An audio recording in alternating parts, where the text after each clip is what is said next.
Hello, everyone. I hope that you're having a good morning. It is Wednesday, and I'm going to do a shorter um, study today. I'm in Ephesians chapter 6. I have my granddaughters, and you always come over on Wednesday.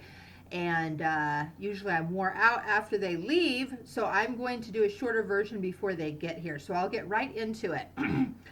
So it's titled Children and Parents. So, chapter 6, verse 1.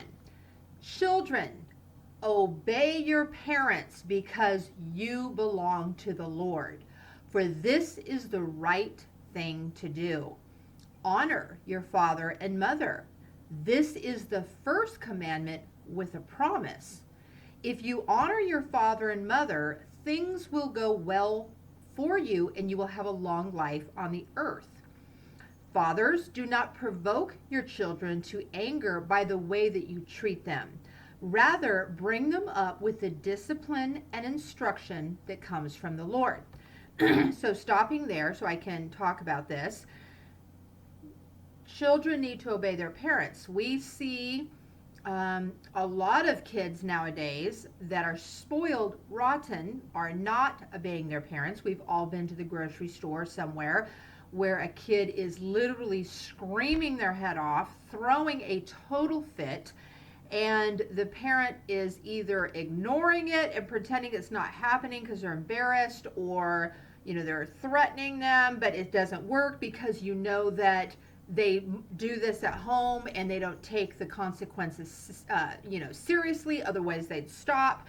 So first of all, the reason children should obey their parents, number one, is because you belong to the Lord. All children are a gift from God to parents, and they belong to the Lord. In fact, they're on loan to us, okay? We all belong to the Lord, and it's the right thing to do. When the Bible talks in another area, if you don't discipline your children, you're really not loving them, because true love would discipline them because it produces character in them. And if you're lazy and don't discipline them, you're harming your children. And we can see that. We can all probably give examples of that, where the children are awful as adults, or are lazy, or entitled, spoiled, and it's because the parents did not lovingly discipline their children, okay? And then it talks about their children also should honor their mother and father. They are your providers. They should be respected and honored. And I think any of that talking back should be immediately nipped in the bud and stopped. And all of this needs to start at a completely young age, from babyhood on. And most of the time, you don't really have to hardly ever spank a child when they know that you're serious and you follow through with the consequence, that there's a consequence to their actions. And so with our kids, they have gotten spanked. They're all grown adults. They all believe that, yes, spanking is fine, but we barely had to do it because we could just look at them, or immediately get on them, and they would immediately stop. And they were good kids, and of course all kids are sinners just like we are, so there's going to be issues with all kids. But we took the time to stop it, to train them, that they obeyed, and basically their lives are improved by that. And then when it talks about fathers, do not provoke your children, I think the reason they say this for fathers is because fathers tend to be the harsher disciplinarians. And so fathers, it's saying, do not provoke your children to anger by the way you treat them. Rather, bring them up with the discipline and instruction that comes from the Lord. Because some fathers can be, abusive. They can be too heavy-handed. They can be, they can do things that harm the self-esteem of the child. So it's kind of an admonishment to fathers that treat your children in a loving way, but also lovingly discipline them also. So not to go overboard, but be even killed, and teach them with the Lord's instruction. And then I will finish this section out about slaves and masters. It says, slaves, obey your earthly masters with deep respect and fear. Serve them sincerely as you would serve Christ. So obviously, this is written in a time where they had indentured servants. um, in the Bible, this is the New Testament, a lot of them were paying back a debt. So they were an indentured servant, and after the debt was paid, they were released. And if they choose to stay with their master, then they stay with them, and they, pretty much sign a contract with them. Also, we know from the Old Testament that there was just slaves in general, because they would fight and they would take over an area, and the people would agree to be their slaves if they weren't killed or whatever. So we don't have this now.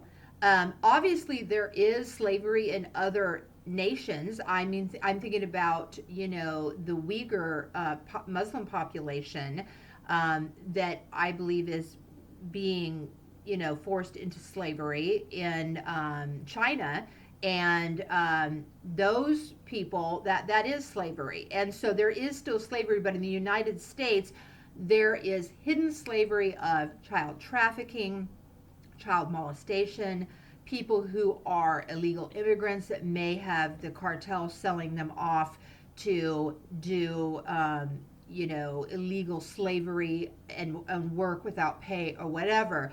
But in general, what this is talking about is someone that's an indentured servant. So how can we apply this to our life right now? Let's put it in the context of work, okay? Or someone being a leader over you. And so it says, serve them sincerely as you would serve Christ. We need to serve our workplace sincerely as we would serve Christ. Not stealing, not cutting hours, not doing anything shifty or shady, but being a good worker. Try to please them all the time, not just when they are watching you. As slaves of Christ, do the will of God with all of your heart.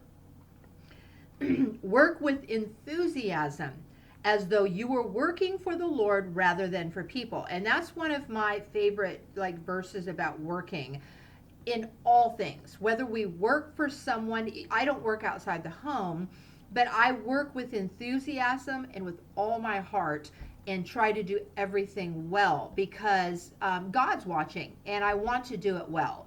And so that's the attitude we need to have right here. Work with enthusiasm as though you were working for the Lord rather than for people.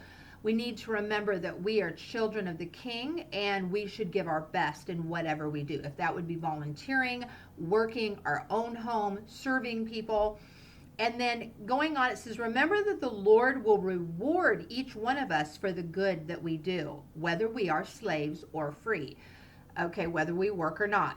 Masters, okay, let's just say this is business owners or, bosses. Treat your slaves in the same way. Don't threaten them. Remember, you both have the same master in heaven, and he has no favorites.